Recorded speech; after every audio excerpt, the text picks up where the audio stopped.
moderate the discussion part. We have, I think, around 40 minutes. Why don't you slide over and I'll sit again. So I think we'll do what we did at the last panel and take 3 questions at a time, and then the speakers can choose to answer whichever ones make sense. So, yeah, I see one. Okay, go ahead. Jerry mentioned that the R&D is not paid by drug companies, but paid by government universities. Money out of this problem, are they selling patents to drug companies? Some of them, So we're going to take 3. Okay. Anybody else? Hold on. Other questions, comments, thoughts? Yeah. Hey, Vanessa.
One more?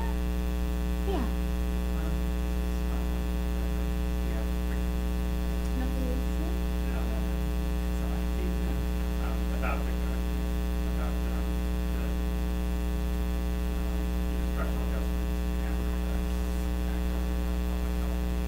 I'm just kind of curious if there's public social movements in Africa that have been fighting this, and what kind of tactics they use, what kind of dialogue maybe there is between other social movements in Africa and the AIDS crisis, next to fighting this.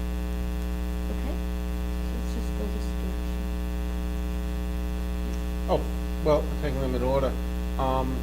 Some universities, maybe all universities at this point, public and private, are trying to get more control of the patents coming out of the research that they do, that's going on their facilities.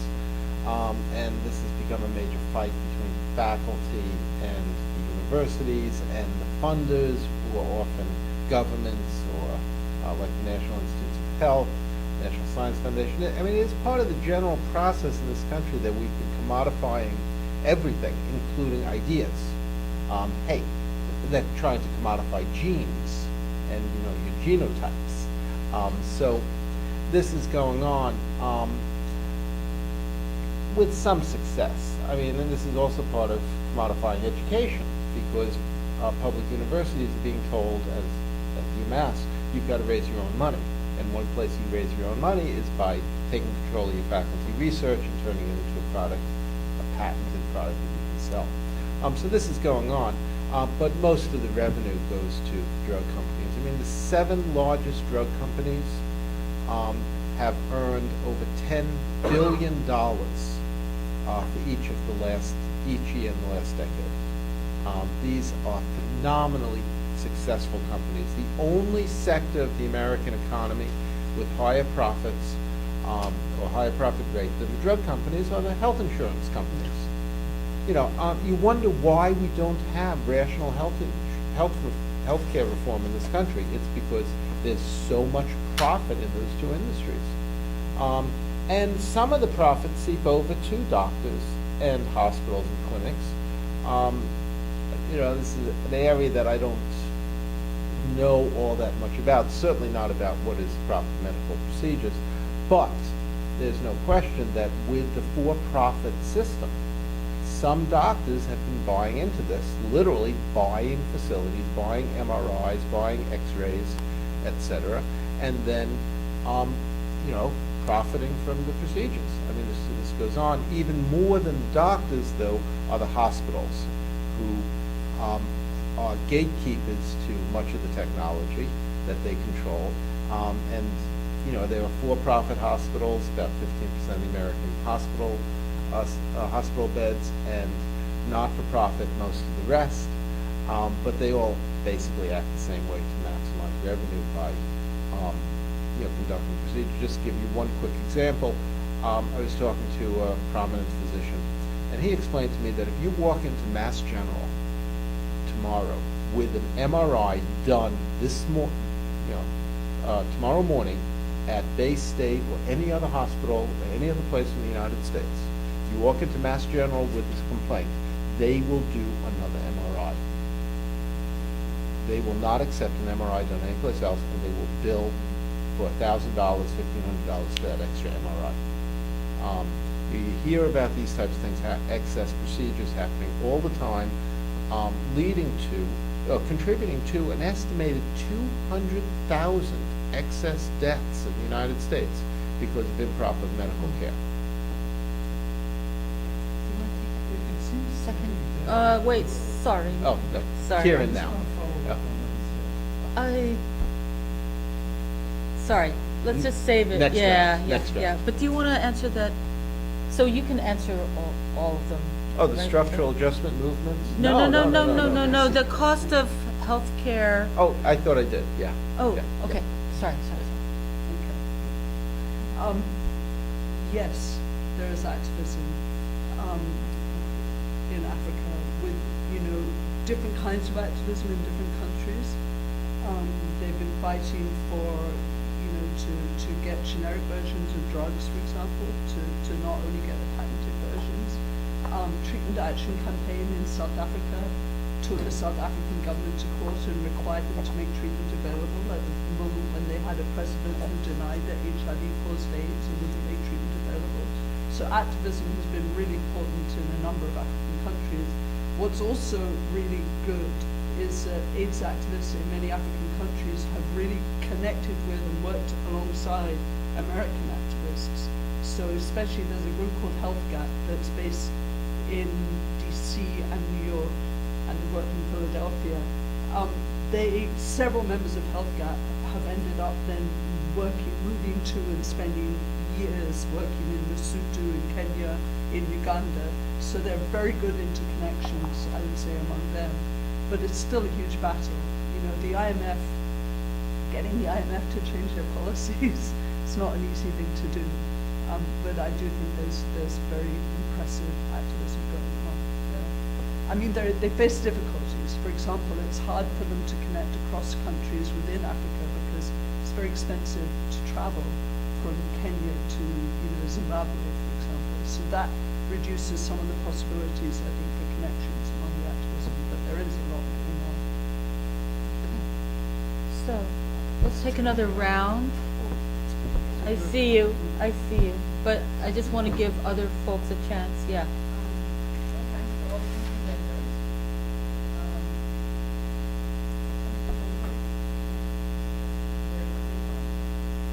So, everyone cannot be aware of the full cost of healthcare.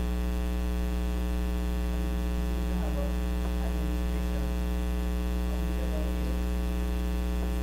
of the diet, ideology,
So, I guess the question really is there a way for individuals to fight, or is there like a regulatory body that you can go to with like medical bills and say, listen, this doesn't make sense, we investigate this is out of, pricing. Great.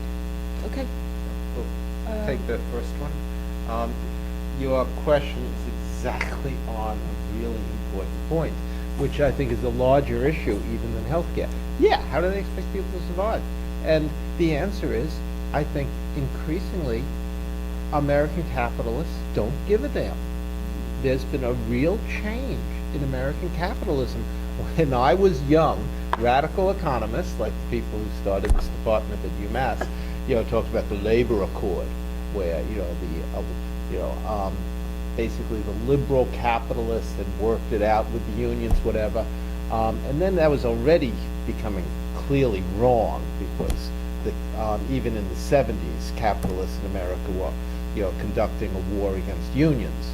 But now, there's almost nobody in America's capitalist class who seems to care about what happens in this country.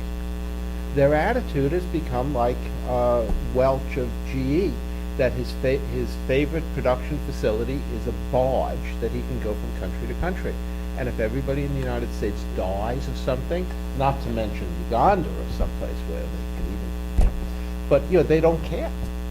They'll just move production someplace else. They'll bring workers into a desert and then start again.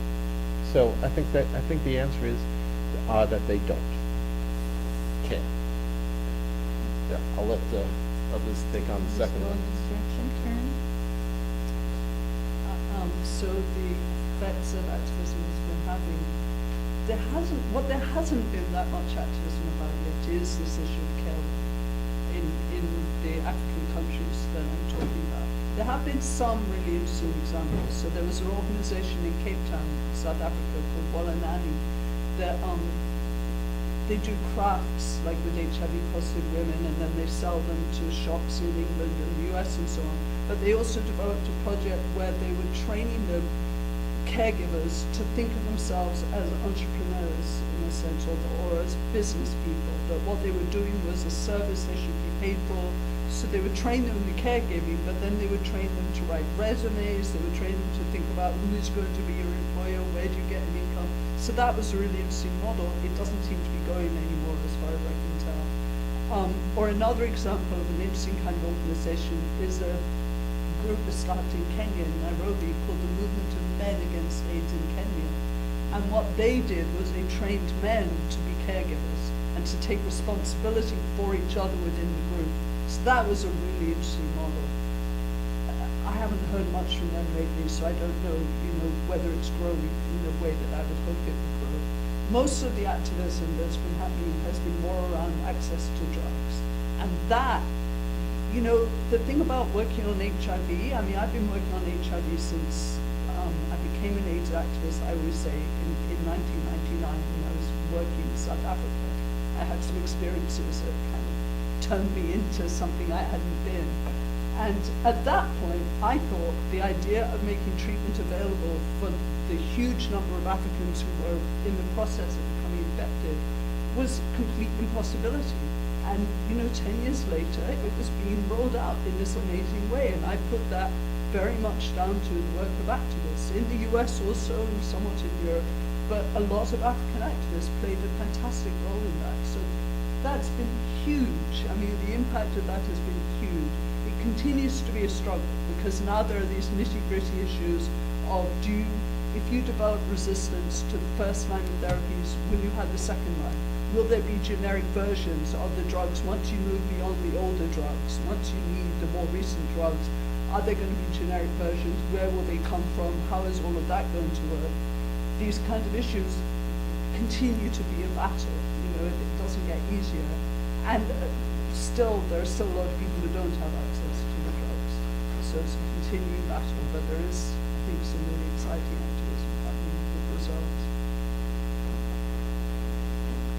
One of the greatest things about this country is that you have the right to organize, mobilize, and change policies. You can really, get into the state house. You can do it at the local level. You can also do it at the national level. The National Domestic Workers Alliance is sort of a new organization, only 5 years old, but it has already making its way across the country. Right now, there are 41 organizations across the U.S. that is part of that. It's a member organization that are working together to change policies. Not just change policies, but also to change the idea that the women that do this work do not deserve respect and dignity, and they can't be invisible any longer. So it's a movement for respect, dignity, and changing labor laws. And we feel very fortunate to be part of it, and we do believe that yes, training can professionalize the industry. It needs to be recognized by laws, policies that this is a real job and the women needs to make better wages. The national surveys, women across the country are making as low as $2.50 per hour doing this work. So thank you for the question, and we believe so, and we're going to continue to move what we call the invisible population into a very visible place in this society where they're going to have rights like every other woman. Does anybody want to speak to is there anything you can do if you're getting totally ripped off in the middle? Oh, yes. Well, first of all, you signed away every right you have when you walked in the hospital, and you signed this long form with small print that you didn't read. I have a PhD from the world's greatest university. I can't understand these forms, but I do know that you signed everything away. Now, what you can actually do, the Massachusetts Attorney General's office has been working on hospital pricing, and Martha Coakley, who will forever be remembered as the woman who handed the Senate seat to a Republican, but also has done great work on tracking down, Mass General especially. They are incredible. What do you expect of a Harvard institution? They'll just rip you off. But your insurance company will be paying it, and your insurance company will negotiate with them, and they're not going to pay $3,100 or whatever it was. If you have insurance, they're going to bargain that down. If you are part of the uninsured, then you are totally screwed. The uninsured pay higher prices for everything than do the insured, because they have no bargaining leverage. But you do have the bargaining leverage. You can threaten to go bankrupt. So if you had to pay that $3,100 bill, then you go to the billing office and you say, hey, I can't pay it. And after a certain amount of bluster on both sides, they will give you a lower price, because they don't really expect to get $3,100 out of a normal person for that. But hospital prices have absolutely nothing to do with anything except what they can get away with. Hospital prices are completely irrational. What they charge for one thing or another just has nothing to do with costs or anything. I don't think anybody really understands how they come up with these prices. Okay. Comment, which is that in addition to everything around pricing, it seems like in the last decade or so, on the administrative side, on the sort of the culture of just, complete hostility towards the people we're supposed to be serving. The healthcare industry has become quite a collections corporation too. If you are an hour late on a payment, you don't even get a phone call from a bill letter. They go right to collection and they start prosecuting almost immediately. So, the buster piece is backed up by the use of lawyers and this whole administrative mechanism that's really meant to bully you and terrify you into paying immediately. And if not, the first thing they'll do is destroy the credit. Yep. Okay. 2, 3.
to go this direction.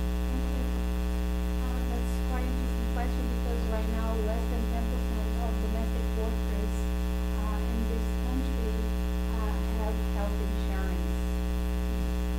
And yes, and this is according to the national survey. And most of them basically they try not to get sick. When they are sick, it's very complicated because they have to use government-sponsored services, health care clinics, and so on. Another problem with that is many of them women who happen to be undocumented. So if they need any care, they have to pay out of pocket. So some very basic health issues that they may seek help, they may not. It's really very complicated situation because they don't have as much access as we do. They have limited access to free health care, and they also don't make, many of them do not make enough money to pay out of pocket. It's quite a situation that is also part of the movement to change is that they need living wage and they need benefits like all of us, especially because when they sick and they're working with children or someone who's older and more frail, they also putting the family and at risk as well. So that's another area that would be in my opinion.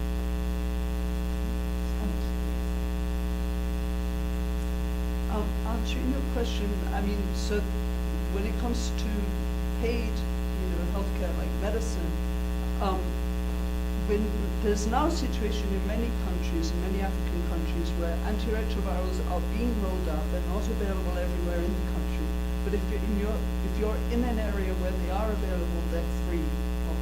So if you can get to that clinic and become a patient of the clinic, you will get free antiretroviral drugs, whereas other basic drugs will not be free and may not be available to you. But because there's specific funding that's going in for AIDS, those drugs will be available for you if you're in one of those areas. At this point, about 50% or so of those who need the drugs have access to them, and for those people it's usually free.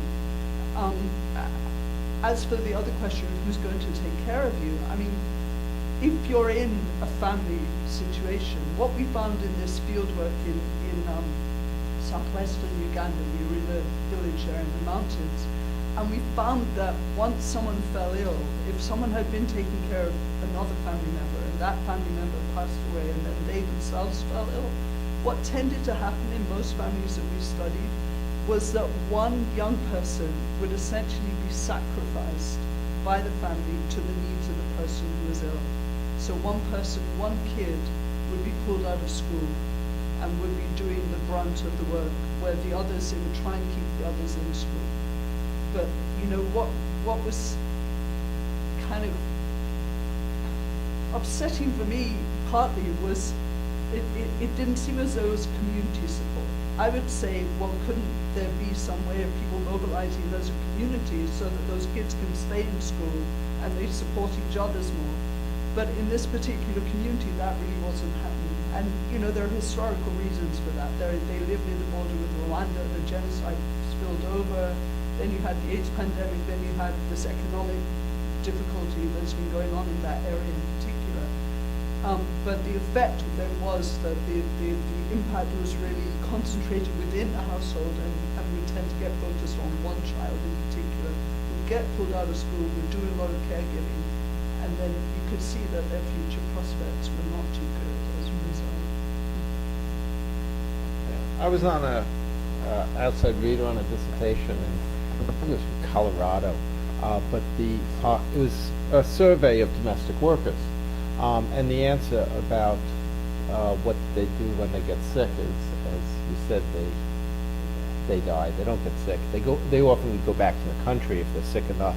They'd very often be fired by the family because the family's like, oh, we don't want you around our kids when you're sneezing or whatever, and and being fired means you lose your home. If they go to a clinic, if they go to a doctor, then they're paying more because they don't have insurance.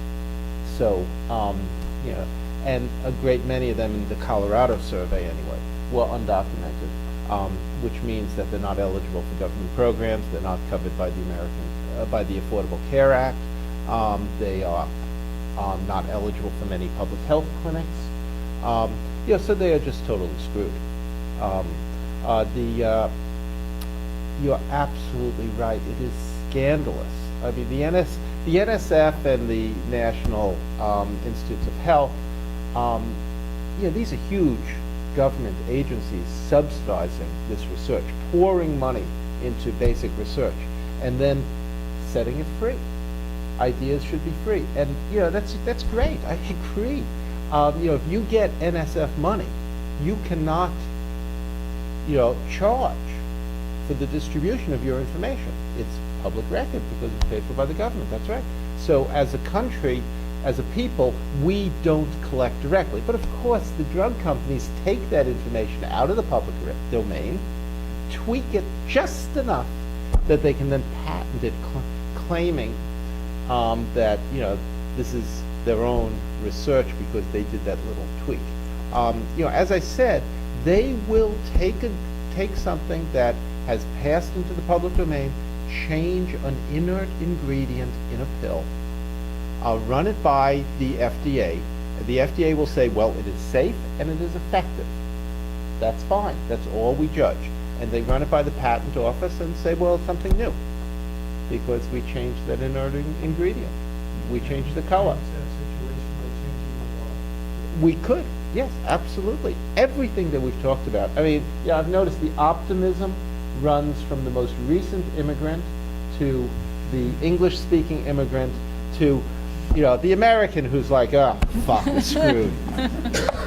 But you're absolutely right. If we get, and the only way anything's going to happen is the only way anything has ever happened in this country or anyplace else, with a mass movement of people out there screaming, occupying and, doing all that. But anyway, yes, we could change it.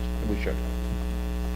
And on that perhaps not so optimistic note, but there has been a lot of optimism as well. Let's thank our panel. Thank you.